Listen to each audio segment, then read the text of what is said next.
Hello everyone, बहुत बहुत स्वागत है आप सभी का आज के इस वीडियो सेगमेंट में। आज का ये वीडियो सेगमेंट सभी बच्चों के लिए इम्पोर्टेंट है, चाहे वो बच्चे क्लास 9th के हों, 10th के हों, 11th के हों, 12th के हों या फिर नीट एग्जामिनेशन के हों। देखिए, आज की इस वीडियो में मैं आपसे सेल के बारे में एक 3D स्ट्रक्चर की बात करूंगा। जैसा कि आप सब जानते हैं कि सेल में बहुत सारी चीज़ें ऐसी होती हैं सेल के स्ट्रक्चर को लेकर के, जिसके अंदर 3D एनिमेशन के थ्रू या 3D चीज़ों के थ्रू अगर आप उन्हें समझें तो आपके लिए काफ़ी ज़्यादा अच्छा और रिलायबल बन जाता है। तो आज की इस वीडियो में हम यही बात करेंगे। आज आप सेल के स्ट्रक्चर को 3D में देखेंगे, साथ में हम बहुत सारे सेल ऑर्गेनेल के फंक्शंस को बहुत ही प्रेसाइज टाइप से बताने की कोशिश करेंगे, एनसीईआरटी को मान करके, जो हर तबके के बच्चे के लिए बहुत ही ज़्यादा इंपॉर्टेंट ये वीडियो बनने वाला है। तो जो भी बच्चे, अगर आपको ये वीडियो अच्छा लगता है तो अपने भाई बहनों सभी को ये वीडियो जो है वो आप शेयर कर सकते हो। अगर पसंद आ रहा हो तो वीडियो को लाइक भी करिएगा। दरअसल आज मैं इस सेल के पूरे स्ट्रक्चर को जो है और इस पूरी सीरीज को ही जो है वो पूरा 3D में मैं आपको बताने वाला हूँ। तो सबसे पहले हम एक सेल के बेसिक चीज़ों के बारे में बात करेंगे। जैसा कि आप सब जानते हैं कि जो हमारा सेल होता है वो दरअसल बहुत सारे छोटे छोटे मतलब ग्रुप ऑफ सेल्स आपस में मिल करके, जो ग्रुप ऑफ सेल्स होती हैं वो आपस में मिल करके जो है वो तो जो ग्रुप ऑफ सेल्स होती हैं, आप जैसा कि जानते हैं कि जो सेल होती है वो हमारी बॉडी की बिल्डिंग ब्लॉक्स होती है। हमारे बॉडी के अंदर डिफरेंट टाइप्स की सेल्स होती हैं जो मिल करके आपस में टिश्यू बनाती हैं, फिर आपके बॉडी बनते हैं, फिर ऑर्गन बनते हैं। जैसे एक टाइप की सेल आपको देखने को मिल रही होगी ब्लड सेल्स, ठीक है, आरबीसी आपको देखने को मिलती है, ये एक टाइप की सेल है। वहीं दूसरी तरफ आपको एक सेल देखने को मिल रही है न्यूरॉन सेल्स। तो न्यूरॉन सेल्स एक अलग टाइप की सेल होती है।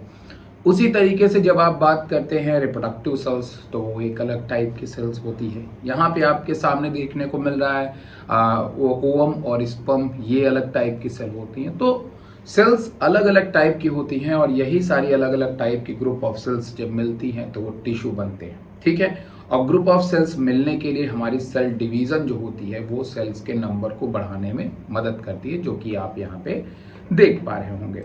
जब हम आगे चलते हैं तो आगे आप देख रहे हैं कि जैसे सेल जो हमारी होती है वही सेल्स हमारी आपस में मिल करके बोन्स भी बनाती है। तो जैसा कि आप सभी को बोन्स दिखाई दे रहा होगा, तो आपके सामने यहाँ पे बोन्स आपको देखने को मिल रहा है।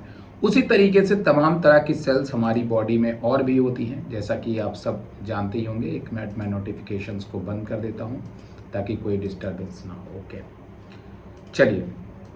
तो जैसा कि मैंने कहा कि बोन्स आपकी एक और अलग टाइप की सेल्स होती है, जिससे कि ग्रुप ऑफ सेल्स मिल करके, जब बोन्स की ग्रुप ऑफ सेल्स मिलती हैं तो कनेक्टिव टिश्यू बनता है और पूरी की पूरी जो आपकी बॉडी होती है वो बनती है। जो आपकी पूरी स्ट्रक्चर आप स्केलेटन मसल देख रहे हैं वो भी आपका स्केलेटन सिस्टम सेल से ही बना है। वहीं पे दूसरी तरफ आपकी बॉडी में जितने भी ब्लड वेसल्स, आपको ये जो ब्लू कलर का दिखाई दे रहा है ये कंप्लीटली ब्लड वेसल है, जो हमारी पूरी बॉडी में स्प्रेड होता है, फैला होता है। तो ये जो होता है ये भी हमारी ब्लड सेल भी जो है वो एक अलग टाइप की सेल होती है, जिनका काम ऑक्सीजन को कैरी करना होता है। तो सेल के आप फंक्शंस को देखिए। पहला काम क्या है, बोन सेल्स सपोर्ट करती है हमारी बॉडी को। नर्व सेल्स की अगर आप बात करेंगे तो नर्व सेल्स हमारे सेंट्रल नर्वस सिस्टम और पूरी बॉडी में जो हमारा नर्वस सिस्टम फैला है, जिसे हम पेरीफेरल नर्वस सिस्टम या पीएनएस कहते हैं, उसको ही बनाने का काम करती हैं। वहीं पे मसल्स की अगर हम बात करें तो मसल्स भी आपकी एक स्पेशल टाइप की टिश्यू होती है, मस्कुलर टिश्यू होती है, वो भी सेल से बनी होती है। तो हमारी बॉडी में जो भी मोमेंटम होता है वो हमारी मसल सेल बनाती है।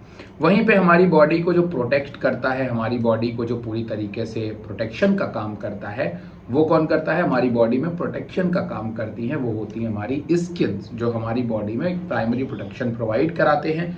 वो भी एक सेल का ही पार्ट है। तो इसलिए हम जो है बोलेंगे कि सेल हमारी बॉडी में प्रोटेक्शन का ही फंक्शन करती है। तो सपोर्ट करना, ऑक्सीजन को ट्रांसपोर्ट करना, इम्पल्स को जनरेट करना या इम्पल्स को देना या फिर इंफॉर्मेशंस को ट्रांसमिट करना, हमारी बॉडी में मोमेंटम परफॉर्म करना, हमारी बॉडी में स्किन सेल से हमको जो है हमको प्रोटेक्शन देना बाहर के बहुत सारे बैक्टीरिया, फंगस से, माइक्रो ऑर्गेनिज्म से, इन सब चीज़ों से हमें प्रोटेक्शन देने का काम कौन करता है, सेल। और एक जो सबसे आखिरी फंक्शन है वो है अपने जैसा एक individual banana. It means reproduction करने के लिए भी हमें जिस चीज़ की ज़रूरत पड़ती है वो हमारी सेल्स ही होती है। जैसा कि आप सब यहाँ पे देख पा रहे हैं कि यहाँ पे हमने फीमेल बॉडी ली है, तो फीमेल में आपको जो 2 ब्लू कलर की देखने को मिले दैट इज ओवरी।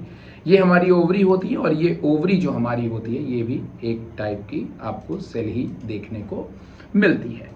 अब आगे बढ़ते हैं। सेल के अगर हम टाइप्स की बात करें तो जैसा मैंने आपको बताया, neuron, red blood cell, sperm cell, egg cell, skeleton muscle, ये तमाम तरह की सेल जो है वो आपको देखने को मिलती है। अब आपके सामने एक स्ट्रक्चर देखने को आपको मिल रहा होगा। ये स्ट्रक्चर किसी और चीज़ का नहीं, ये स्ट्रक्चर हमारे सेल का है। ये पूरा स्ट्रक्चर जो आप देख पा रहे हैं ये स्ट्रक्चर एक एनिमल सेल का स्ट्रक्चर है, जैसा कि आप सबको पता चल गया होगा। एनिमल सेल के स्ट्रक्चर में एक दो चीज़ें आप पहली चीज़ देख लेंगे कि भाई इसके अंदर आपको वैक्यूल्स जो है वो नहीं दिखाई दे रहा है, या बहुत छोटे वैक्यूल्स होते हैं, बड़े वैक्यूल्स नहीं होते हैं। सेल वॉल आपको देखने को नहीं मिल रहा है। और यहाँ पे एक बहुत ही स्पेशल स्ट्रक्चर, ये वाला जो स्ट्रक्चर जिसे आप क्या जनरली कहते हैं, जिसे आप जनरली सेंट्रियोल का नाम देते हैं, वो यहाँ पे आपको देखने को मिलता है। तो यहाँ पे आपको सेंट्रियोल भी देखने को यहाँ पे आपको ये मिल रहा है। ये वाला जो एरिया ये सेंट्रियोल अंदर होता है और ये पूरा एरिया सेंट्रोसोम होता है। तो अंदर की तरफ जो आप देखते हैं वो जनरली सेंट्रियोल होता है, जिसके बारे में हम अभी आपसे आगे बात करते हैं। ऊपर की जो लेयर होती है, ये जो ब्लू कलर की ऊपर की पूरी लेयर आप देख रहे हैं, इसी को हम लोग प्लाज्मा मेम्ब्रेन कहते हैं, जो जनरली सेलेक्टिव परमिएबल होती है, लिपिड, प्रोटीन और कार्बोहाइड्रेट से बनी होती है। सबसे ज़्यादा अमाउंट में लिपिड और प्रोटीन होती हैं और कार्बोहाइड्रेट भी यहाँ पे देखने को मिलता है। तो सबसे ज़्यादा लिपिड की लेयर होती है, बीच बीच में प्रोटीन होते हैं।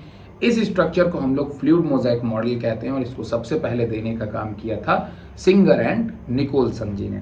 तो सिंगर और निकोलसन जी ने इस प्लाज्मा मेम्ब्रेन के बारे में बताया। सेलेक्टिव परमिएबल का मतलब ये है कि ये कई चीज़ों को ऐसा होता है कि ये high concentration to lower concentration move कराती है through the process of diffusion, osmosis. तो high concentration to low concentration जब किसी भी चीज़ को मूव कराती है तो वो पैसिव ट्रांसपोर्ट होता है, उसमें कोई भी एनर्जी खर्च नहीं होती है।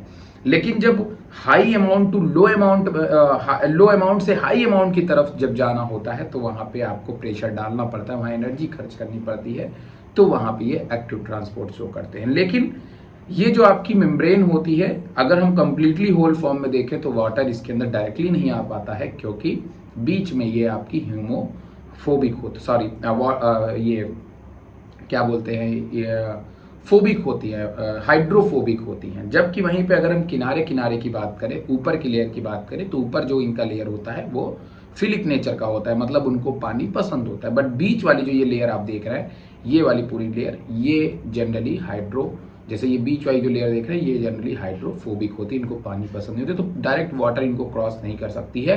वाटर इनको तभी क्रॉस करेगी जब प्लाज्मा मेम्ब्रेन पे मौजूद चैनल उनको अंदर आने देंगे। प्लाज्मा मेम्ब्रेन के जो प्रोटीन चैनल्स है वो उसको अंदर आने देंगे, और जो प्रोटीन चैनल वाटर मॉलिक्यूल को अंदर लाते हैं उस प्रोटीन चैनल को हम लोग जनरली एक्वापोरिन कहते हैं। अगर हम सबसे बड़े एरिना की बात करें, ऐसा एरिना जहां पे सेल सबसे ज्यादा फंक्शन परफॉर्म करता है, वो एरिना होता है और वो पार्ट ऑफ द सेल होता है साइटोप्लाज्म। साइटोप्लाज्म एक ऐसा स्ट्रक्चर होता है जहां पे सेल जो होती है वो सबसे ज्यादा फंक्शन परफॉर्म करती हुई दिखती है, बिकॉज साइटोप्लाज्म में ही आपको सारे सेल ऑर्गेनेल जो होते हैं वो देखने को मिलते हैं, और जिसके कारण जो सेल आपकी होती है वहाँ पे सबसे ज़्यादा फंक्शन परफॉर्म होते हैं, क्योंकि जितने ज़्यादा ऑर्गेनल्स वहाँ पे मौजूद होते हैं वो सारे के सारे ऑर्गेनल्स अपना अपना फंक्शन परफॉर्म करते हैं, और जब अपना अपना फंक्शन सभी परफॉर्म करेंगे तो ढेर सारे फंक्शंस हो जाएंगे। तो वो रीज़न एक ऐसा रीज़न होता है जहाँ पे सबसे ज़्यादा फंक्शन परफॉर्म होते हैं, और जो आपकी सेल होती है वो सबसे ज़्यादा फंक्शनल जो पार्ट होता है वो होता है साइटोप्लाज्म। और ये सवाल कई दफ़े नीट एग्जामिनेशन में पूछा जा सका है, ठीक है। तो साइटोप्लाज्म आपने देख लिया, पूरे स्ट्रक्चर को कवर करती है, चाहे फिर वो स्ट्रक्चर की मोबिलिटी का सवाल आए, सेल के मोबिलिटी का सवाल आए, सेल के शेप को मेंटेन रखने का सवाल आए, सेल को एक कुशन प्रोवाइड कराने का सवाल आए, तो वहाँ पे कौन अपना रोल प्ले करती है, वहाँ पे रोल प्ले करती है आपकी कौन, साइटोप्लाज्म। अगला हम लोग देखते हैं, अगला वो स्ट्रक्चर है हमारे सेल ऑर्गेनल। जितने भी आप यहाँ पे देख पा रहे हैं ये सब के सब आपके सेल ऑर्गेनल हैं। अगर मैं सभी सेल ऑर्गेनल की बात यहाँ पे आपसे करूँ तो यहाँ पे आप सबसे पहले बीच में जो स्ट्रक्चर देख रहे हैं, ये पर्पल कलर का जो आप स्ट्रक्चर देख पा रहे होंगे, मैं आपको लेके चलता हूँ, थोड़ा सा रुक जाइए। हाँ, ये जो पर्पल कलर का बीच में अंदर पूरा घिरा हुआ एक स्ट्रक्चर आप देख रहे हैं, इसको न्यूक्लियोलस कहते हैं। तो बीच में जो स्ट्रक्चर होता है जो पूरी तरह से कवर अप होता है उसे हम लोग न्यूक्लियोलस कहते हैं। क्या कहते हैं? न्यूक्लियोलस कहते हैं। और इसके चारों तरफ जो इसको कवर किया हुआ स्ट्रक्चर होता है उसे हम लोग न्यूक्लियस कहते हैं। और न्यूक्लियस के ऊपर जो आपको पूरा कवर अप स्ट्रक्चर देखने को मिल रहा है, ये पूरा स्ट्रक्चर, इसको बोलते हैं रफ इंडोप्लाज्मिक रेटिकुलम, जिसके बारे में आगे डिटेल में बात करेंगे। तो सबसे अंदर न्यूक्लियोलस, उसके ऊपर न्यूक्लियस और उसके भी ऊपर कौन है? Endoplasmic reticulum. और कई दफे पूछा है कि इंडोप्लाज्मिक रेटिकुलम जो डिराइव होता है वो जनरली न्यूक्लियस से होता है। तो न्यूक्लियस इंडोप्लाज्मिक रेटिकुलम के बीच में अगर डिराइव वर्ड आता है तो आप हमेशा न्यूक्लियस और इंडोस्पर्म को न्यूक्लियस और इंडोप्लाज्मिक रेटिकुलम को साथ में ही मानेंगे। तो सबसे अंदर न्यूक्लियोलस, उसके ऊपर न्यूक्लियस और उसके ऊपर इंडोप्लाज्मिक रेटिकुलम। और रफ इंडोप्लाज्मिक रेटिकुलम, क्योंकि रफ इंडोप्लाज्मिक रेटिकुलम के बाहर जो ये आपको बहुत सारे जाल जैसा एकदम एक स्ट्रक्चर देखने को मिला, that is smooth endoplasmic reticulum. तो ये एक अलग सेल ऑर्गेनेल हो जाता है। फिर वहीं पे दूसरी तरफ अगर हम चले तो जो आपको यहाँ पे ग्रीन कलर का देखने को मिल रहा है, इस स्ट्रक्चर को हम लोग बोलते हैं क्या? इसको हम लोग बोलते हैं गोल्जी अपैरेटस या गोल्जी कॉम्प्लेक्स या गोल्जी बॉडी। वहीं पे अगर हम और चीजों की बात करें तो जो रेड कलर का ये स्ट्रक्चर आपको देखने को मिल रहा है, इस स्ट्रक्चर को हम लोग बोलते हैं माइटोकॉन्ड्रिया। क्या बोलते हैं? Mitochondria, which is also known as power house of the cell. और छोटे छोटे जो भी यहाँ पे आपको वेसिकल्स जैसे दिखाई दे रहे हैं, इसको हम लोग लाइसोसोम का नाम देते हैं। किसका नाम देते हैं? लाइसोसोम का नाम देते हैं, जिसे हम suicide bag of the cell के भी नाम जानते हैं, जिसके बारे में भी हम आगे बात करेंगे। और यहाँ पे आपको सेंट्रियोल, और ऊपर जो आपको ये थ्रेड जैसे स्ट्रक्चर देखने को मिल रहे हैं, ये कुछ और नहीं है, माइक्रोफिलामेंट है, एक्टिन फिलामेंट है, जो कि हमारे सेल के साइटोस्केलेटन को बनाते हैं। मतलब हमारे सेल को एक कवर अप प्रोवाइड करा रहे, एक शेप दे रहे हैं। जैसे होता नहीं कि ऊपर आपको अगर टीन छवानी है तो उसके लिए आप बहुत सारे उसमें नीचे की तरफ बांस वगैरह लगा देते हो या फिर लोहे की रॉड लगाते हो एक शेप देने के लिए। तो वो शेप देने के लिए यहाँ पे ये सारी चीजें आपके सामने मौजूद हैं। बाकी साइटोसॉल नीचे की तरफ होता है, साइटोप्लाज्म पूरा ऊपर की तरफ कवर अप करता है। न्यूक्लियस आपको यहाँ पे पूरा स्ट्रक्चर न्यूक्लियस का ओपन करके दिखाया हुआ है। तो ये स्ट्रक्चर आपको क्या है? न्यूक्लियस है। न्यूक्लियस को जैसा कि मैंने आपको बताया कि बीच वाला जो पूरा पार्ट है ये न्यूक्लियस होता है। और न्यूक्लियस में अगर आप देखेंगे तो ऊपर की तरफ यहाँ पे आपको पोर्स दिखाई देंगे। ये देखिए ऊपर की तरफ आपको छोटे छोटे पोर दिखाई देते हैं, जिनको हम लोग न्यूक्लियर पोर कहते हैं। क्या कहते हैं बेटा? न्यूक्लियर पोर के नाम से जानते हैं। और ये ऊपर की तरफ जो कवरिंग होती है उसको न्यूक्लियर एनवेलप कहते हैं। अंदर की तरफ न्यूक्लियोप्लाज्म होता है। क्या होता है? न्यूक्लियोप्लाज्म होता है, जो अभी मैंने ग्रीन किया, दैट इज न्यूक्लियोप्लाज्म। ऊपर वाला न्यूक्लियर एनवेलप, ठीक, क्लियर, न्यूक्लियर एनवेलप। और ये बीच बीच में इसमें आपको दिखाई देते हैं क्रोमोसोम, राइबोसोम, फ्री राइबोसोम, जो कि जनरली डिराइव होते हैं न्यूक्लियोलस से। और अंदर न्यूक्लियस की पत्नी होती है जिसको हम लोग बोलते हैं न्यूक्लियोलस। तो न्यूक्लियस के अंदर आपका होता है न्यूक्लियोलस, ठीक। उसके बाद में यहाँ पे चारों तरफ आपको देखने को क्या मिलता है? चारों तरफ आपको देखने को मिलता है इंडोप्लाज्मिक रेटिकुलम। क्या देखने को मिलता है? इंडोप्लाज्मिक रेटिकुलम देखने को मिलता है, जो चारों तरफ डिराइव होता है। पूरा चारों तरफ जो आप एक कवरिंग देख रहे हो, दैट इज इंडोप्लाज्मिक रेटिकुलम। और इस इंडोप्लाज्मिक रेटिकुलम पे कुछ राइबोसोम बाइंड किए हुए हैं। तो राइबोसोम के बाइंड करने के कारण इनकी सरफेस जो होती है इंडोप्लाज्मिक रेटिकुलम की, वो रफ होती है। कैसी होती है? रफ होती है। और रफ होने के कारण ही हम इनको बोलते हैं रफ इंडोप्लाज्मिक रेटिकुलम। जैसे एग्जांपल के तौर पे ये इंडोप्लाज्मिक रेटिकुलम था और इस पे दाने दाने जैसा राइबोसोम है। टच करने पे जो आपका स्ट्रक्चर होगा वो थोड़ा सा रफ नेचर में होगा। कैसे होगा? तो रफ नेचर में होने के कारण उसको हम लोग रफ इंडोप्लाज्मिक रेटिकुलम के नाम से जानेंगे। Is that clear? उसके बाद में यहाँ पे जब आपको थोड़ा सा और जूम आउट करूंगा तो ये बाहर की तरफ आपको देखने को मिलता है क्या? Smooth endoplasmic reticulum. तो आपको सारी बातें क्लियर हैं? आगे नेक्स्ट चलते हैं। तो यहाँ पे प्लाज्मा मेम्ब्रेन, जैसा कि मैंने आपको बता दिया, तीन बेसिक चीजें हैं प्लाज्मा मेम्ब्रेन में, cytoplasm, plasma membrane and this is lipid by layer. क्या है ये? Lipid by layer. ऊपर की तरफ लिपिड की हेड होती है और बीच में लिपिड की टेल होती है, that is known as phospholipid. इसको हम लोग क्या बोलते हैं? इसको हम लोग बोलते हैं फॉस्फोलिपिड। तो जो लिपिड की बाई लेयर होती है दरअसल वो किससे बनी होती है? वो बनी होती है फॉस्फोलिपिड की। क्लियर? Is that okay? अब आगे बढ़ते हैं नेक्स्ट हम लोग एक एनिमेशन की तरफ चलूंगा।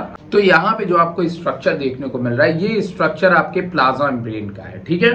तो ऊपर जो आपको ये राउंड राउंड शेप का देखने को मिल रहा है इसी को हम लोग बोलते हैं क्या, इसी को हम लोग बोलते हैं आपके सरफेस पे जो मौजूद है that is a hydrophilic head, hydrophilic head.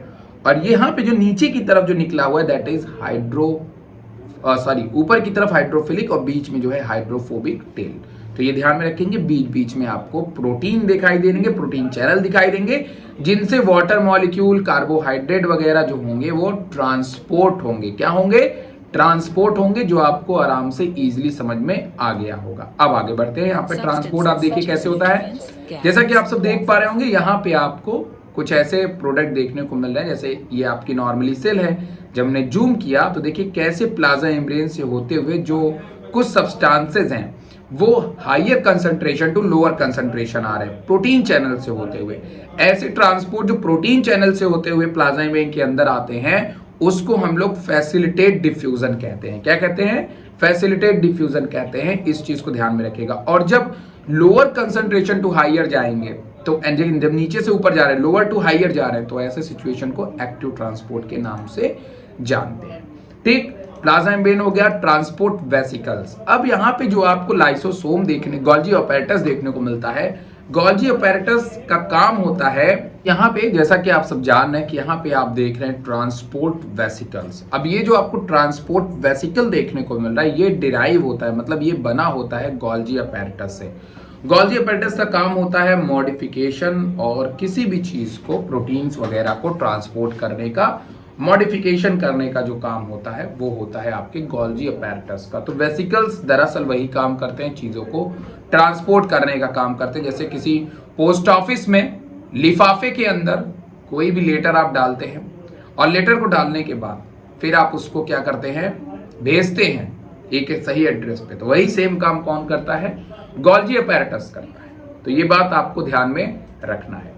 आगे यहाँ पे आप देख सकते हैं, जैसा कि आप सबको प्लाज्मा मेम्ब्रेन मैंने बताया कि इसमें आप हाइपरटोनिक, हाइपोटोनिक और आइसोटोनिक सॉल्यूशन की बात करते हैं। अगर किसी सेल का कंसंट्रेशन ऑलरेडी बहुत ज्यादा रहता है, अगर किसी सेल का कंसंट्रेशन ऑलरेडी बहुत ज्यादा रहता है, मतलब उसमें बहुत ज्यादा सॉल्यूट होता है, तो एक सेल से जो वाटर होता है वो निकल करके बाहर की तरफ चला जाएगा और सेल आपकी श्रिंक हो जाएगी। ये सब चीजें आप लोग आगे मेरे और भी वीडियोस के अंदर पढ़ेंगे तो कोई दिक्कत की बात नहीं है। अब यहाँ पे हम ऑर्गेनेल्स की बात करते हैं, साइटोसॉल्स की बात हो गई है। आगे चलते हैं। यहाँ पे जो ऊपर की तरफ जो आपको स्ट्रक्चर देखने को मिला था, जो मैंने बताया थ्रेड लाइक स्ट्रक्चर है, इसको हम लोग साइटोस्केलेटन कहते हैं। क्या कहते हैं? साइटोस्केलेटन कहते हैं। मतलब जो हमारे सेल का स्केलेटन बनाता है उसी को हम लोग साइटोस्केलेटन कहते हैं। इसमें क्या क्या चीजें होती? इसमें होते हैं सबसे पहले माइक्रोफिलामेंट। यहाँ पे जो आप ये ब्लैक वाली थ्रेड देख पा रहे हैं, ये ब्लैक थ्रेड जो होती है वो आपकी बनाती है माइक्रोफिलामेंट। ब्लैक वाली थ्रेड क्या बनाती है? माइक्रोफिलामेंट। फिर उसके बाद में यहाँ पे जो आप ये वाला रीजन देख रहे हैं, ये वाला रीजन, कौन सा रीजन? येलो वाला रीजन, ये होता है माइक्रोट्यूब्यूल। और दोस्तों मैं आपको बता दूं या बच्चों में आपको बता दूं कि माइक्रोट्यूब्यूल सेल के अंदर एक ऐसा स्ट्रक्चर होता है जो साइटोस्केलेटन भी बनाता है, सेंट्रोसोम भी बनाता है, सेंट्रियोल भी बनाता है, सेल डिवीजन में भी पार्टिसिपेट करता है, फ्लैजिला भी बनाता है, सीलिया भी बनाता है। तो माइक्रोट्यूब्यूल बहुत इंपॉर्टेंट होता है, जैसा कि आप सब जानते भी होंगे और आपकी किताब में बना भी है और आप पढ़ेंगे भी। तो माइक्रोट्यूब्यूल यहाँ पे साइटोस्केलेटन में मदद करता है, साथ में सेंट्रोसोम और सेंट्रियोल जो सेल डिवीजन के टाइम पे काम आता है उसको बनाने में भी यहाँ पे रोल प्ले होता है माइक्रोट्यूब्यूल का। और बाकी यहाँ पे आपको साइड में जो और भी स्ट्रक्चर देखने को मिलते हैं that is a peri nuclear material, जो कि आपको सेंट्रियोल या सेंट्रोसोम के आगे देखने को, किनारे किनारे देखने को मिलता है। अब यहाँ पे हम आगे की तरफ चलते हैं। इंडोप्लाज्मिक रेटिकुलम दो तरह के होते हैं, rough endoplasmic reticulum, smooth endoplasmic reticulum. Any doubt? Clear? आगे बढ़ो, बता दिया है। जिन इंडोप्लाज्मिक रेटिकुलम के ऊपर राइबोसोम है that is a rough endoplasmic, जिनके ऊपर नहीं है वो स्मूथ इंडोप्लाज्मिक रेटिकुलम, बताने की जरूरत नहीं है। Rough endoplasmic reticulum contain ribosome so they can perform protein synthesis. जिनके पास में राइबोसोम होता है वो प्रोटीन बनाते हैं, और जो आपके स्मूथ एंडोप्लाज्मिक रेटिकुलम होते हैं उनका काम होता है डिटॉक्सिफिकेशन। फिर लिपिड मेटाबॉलिज्म के लिए अगर हमारी सेल में कहीं लिपिड वगैरह की जरूरत पड़ती है तो वो काम कौन परफॉर्म करता है? वो काम परफॉर्म करता है smooth endoplasmic reticulum. Smooth endoplasmic reticulum. साथ में यहां पे आपको देखने को मिलता है गोल्जी कॉम्प्लेक्स। गोल्जी कॉम्प्लेक्स का काम मैंने बताया कि मॉडिफिकेशन और ट्रांसपोर्ट करना। जो काम पोस्ट ऑफिस का होता है, लेटर को लिया, उसमें एड्रेस वगैरह लिखा, फिर उसको भेज दिया, वही सेम काम आपको देखने को मिलता है गोल्जी अपैरेटस का। क्लियर? आगे बढ़ते हैं। नेक्स्ट, यहां पे आपके सामने जो देखने को मिलता है that is a lysosome. Lysosome, यहां पे आपको छोटे छोटे वेसिकल्स देखने को जो मिल रहे हैं, they are the lysosome. Lysosome derives from Golgi apparatus, और ये कंटेन करता है 14 प्लस एंजाइम्स। जो enzymes generally hydrolytic in nature होते हैं, मतलब हाइड्रोलेसिस एंजाइम होते हैं, और ये किसी भी चीज को ब्रेक कर सकते हैं। तो अगर हमारी बॉडी में कोई भी फॉरेन पार्टिकल आया है जो हमारे सेल के लिए नुकसानदेह है, या फिर अगर हमारी सेल ऑर्गेनेल में कोई सेल ऑर्गेनेल पुरानी हो गई है, डैमेज हो गई हैं, तो उनको क्लियर करने का काम कौन करता है? लाइसोसोम करता है। This is also known as suicide bag of the cell, because कभी कभी सेल के पीएच में गड़बड़ी होने के कारण लाइसोसोम एक्टिवेट हो जाते हैं और अच्छी खासी सेल ऑर्गेनेल को ही मारना शुरू कर देते हैं, जिससे सेल की डेथ हो जाती है, सेल मरने लगती है। So this is known as suicide bag of the cell. वहीं पे दूसरी तरफ पराक्सीसोम आपको देखने को मिलता है, जिसका प्रोटीन से रिलेटेड फंक्शंस में बहुत सारे फंक्शंस को परफॉर्म करता है। तो पराक्सीसोम को भी आप लोग ध्यान में रखेंगे। पराक्सीसोम को बोलेंगे नहीं, पराक्सीसोम एक ऐसा ऑर्गेनेल होता है जो माइक्रोबॉडीज के नाम से जाना जाता है। इसका स्ट्रक्चर दिखने में लाइसोसोम ही होता है, लेकिन पराक्सीसोम के अंदर कुछ ऑक्सीडेजेस एंजाइम्स होते हैं जो ऑर्गेनिक सब्सटेंसेस को ऑक्सीडाइज करते हैं। साथ में हाइड्रोजन के रिमूवल और हाइड्रोजन मॉलिक्यूल्स परऑक्साइड को भी फॉर्म करने का काम कौन कर सकते हैं? पराक्सीसोम। पराक्सीसोम जो होते हैं वो हाइड्रोजन परऑक्साइड को फॉर्म करते हैं, जो कि तमाम तरह के जो सेलुलर रिएक्शंस होते हैं उसमें फंक्शन परफॉर्म करते हैं। So this is known as peroxisome, जो कि परऑक्सीडेज एंजाइम को बियर करते हैं। अगला स्ट्रक्चर न्यूक्लियस, जिसके अंदर डीएनए होता है, न्यूक्लियर इन्वेलप होता है और न्यूक्लियोलस होता है, वो मैंने आपको बता दिया। माइटोकॉन्ड्रिया, जिनको power house of the cell के नाम से जानते हैं कि माइटोकॉन्ड्रिया है। माइटोकॉन्ड्रिया को power house of the cell कहते हैं। इसका काम होता है सेलुलर रेस्पिरेशन कराना, जैसे कार्बोहाइड्रेट वगैरह को बिल्ड करने का जो काम होता है वो किसका होता है? माइटोकॉन्ड्रिया का होता है। That's it. आगे यहाँ पे फ्री राइबोसोम और कुछ अटैच्ड राइबोसोम होता है, मतलब कुछ राइबोसोम ऐसे होते हैं जो साइटोप्लाज्म में फ्री होते हैं, जिनका काम जनरली फोटोसिंथेसिस वगैरह का होता है। वही एक सिंगल फंक्शन जो है वो आपको राइबोसोम का देखने को मिलता है। इंडोप्लाज्मिक रेटिकुलम पे रहेंगे तो वहां भी किसका फंक्शन परफॉर्म करेंगे? वहां पे भी फंक्शन परफॉर्म करेंगे प्रोटीन सिंथेसिस का। सेलुलर रेस्पिरेशन पे मैंने एक शॉर्ट वीडियो बना दिया है, आप सब जानते होंगे, मुझे बताने की जरूरत नहीं है। अगला यहाँ पे आप सब राइबोसोम के फंक्शंस को डिटेल में जानना चाहते हैं तो उसके लिए भी मैंने अलग से एक वीडियो बनाया हुआ है, वो आप देखेंगे। आज के लिए सेल वाले चैप्टर में इतना ही, मिलते हैं आपसे नेक्स्ट वीडियो में टिश्यू के चैप्टर में। तब तक के लिए tata bye bye, good night, अपना ख्याल रखिएगा, चलता हूँ।